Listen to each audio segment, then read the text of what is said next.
देखिए एक बार फिर से ये प्रतिस्थापन विधि, इससे पहले पार्ट में हमने विलोपन विधि को समझाया था, क्वेश्चन यही था। अब इसमें हम समझाएंगे प्रतिस्थापन विधि।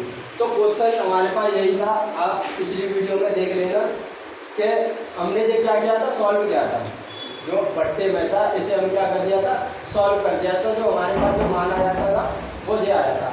अब देखो प्रतिस्थापन विधि से जो क्वेश्चन करते हैं हम, तो सबसे पहले जो समीकरण है हमारे पास, ये समीकरण पहला और ये समीकरण दूसरा, तो इसमें से कोई भी एक समीकरण ले लेते हैं, चाहे समीकरण 1 ले लो और चाहे समीकरण 2 ले लो। पर आपको ये देखना है कि जो छोटी वाली जो संख्या होती है उसे लेना है, ठीक है। तो मान के चलो ये क्या है हमारे पास, यहाँ लिख दो समीकरण 1 लेने का, समीकरण 1 लेने पर तो हमने ये समीकरण 1 ले लिया, तो कितना है, 4x + 3y बराबर 48, मतलब 4x + 3y बराबर 48। ये समीकरण हमारे पास 1 ले लिया। अब इसमें कोई भी, चाहे x का मान निकाल लो, चाहे आप y का मान निकाल लो, ठीक है। तो ये 4x प्लस, ठीक है, 3y बराबर 48 ये आ गया हमारे पास, ठीक है। तो कितना, 4x बराबर ये 48, ये प्लस के उधर की तरफ माइनस के 3y, ठीक है। ये समीकरण 1 ही चल रहा है। अब देखो x बराबर ये 48 माइनस के 3y। अब देखो ये x लिखा है तो ये 4 है, इसके किस में आ गया, ये बट्टे में आ गया, ठीक है। अब देखो जो x का मान समीकरण कौन से में रखेंगे हम, दूसरे में, क्योंकि हमने समीकरण पहला लिया है। अगर समीकरण दूसरा लेते तो x का मान समीकरण 1 में रखते, तो हमने कौन सा लिया, समीकरण 1 लिया। जो x का जो मान है हम वो किस में रखेंगे, समीकरण 2 में रखेंगे। तो यहाँ लिख दो x का मान समीकरण 2 में रखने पर, ठीक है। अब देखो समीकरण 2 ये रहा हमारे पास, तो यहाँ बता देंगे 20x माइनस के 3y बराबर 96, तो ये कितना हमारे पास 20। अब x का मान कितना आ जाता है हमारे पास, ये रहा, ठीक है। तो x यहाँ पे क्या लिखेंगे, 48 माइनस के 3y, और बट्टे में कितना हमारे पास 4, और माइनस के 3y बराबर 96 जाएगा हमारे पास। अब देखो 4 से इसे काटेंगे, 4 × 5 = 20, 5 बार चला गया ये।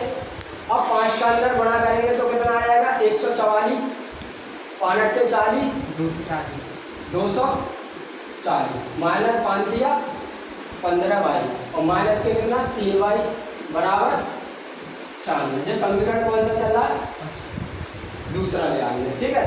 अब देखो ये कितना आ जाएगा, 240 माइनस, लेकिन जोड़ेंगे तो कितना आ जाएगा, 18y बराबर 40। 240 है। अब जो बीजगणित की एक तरफ कर लो और अंकगणित की एक तरफ, ये क्या है, अंकगणित की है 240, अब ये भी क्या अंकगणित की प्लस है, इधर की तरफ माइनस के 96 बराबर, और जो माइनस के उधर जाकर किसकी हो जाएगी, प्लस की। तो अगर हम इसमें से माइनस करेंगे तो कितना बचेगा, 144 बराबर कितना, 18y। अब इसे काटेंगे तो कितनी बार, y बराबर कितना बचेगा हमारे पास, 8। अब यहाँ लिख दो कि y का मान समीकरण, चाहे आप 1 में रख दो चाहे समीकरण 2 में, y का मान समीकरण 1 में रख दो और चाहे 2 में रख दो। समीकरण 1 कौन सा हमारे पास, ये क्या है, 4x प्लस के 3y बराबर 48, ठीक है। जा गया, मतलब 4x + 3y बराबर 48, तो कितना हमारे पास 4x + 3, y की जगह पे कितना हमारे पास 8 बराबर 48, ठीक है। तो कितना 4x 3 8 के कितना हो जाएगा, 24 बराबर 48, तो कितना 4x बराबर 48, जो प्लस है इधर की तरफ माइनस के 24, तो कितना बचेगा, 4x बराबर 24, 4 से हम काटेंगे से तो कितना आ गया, 6।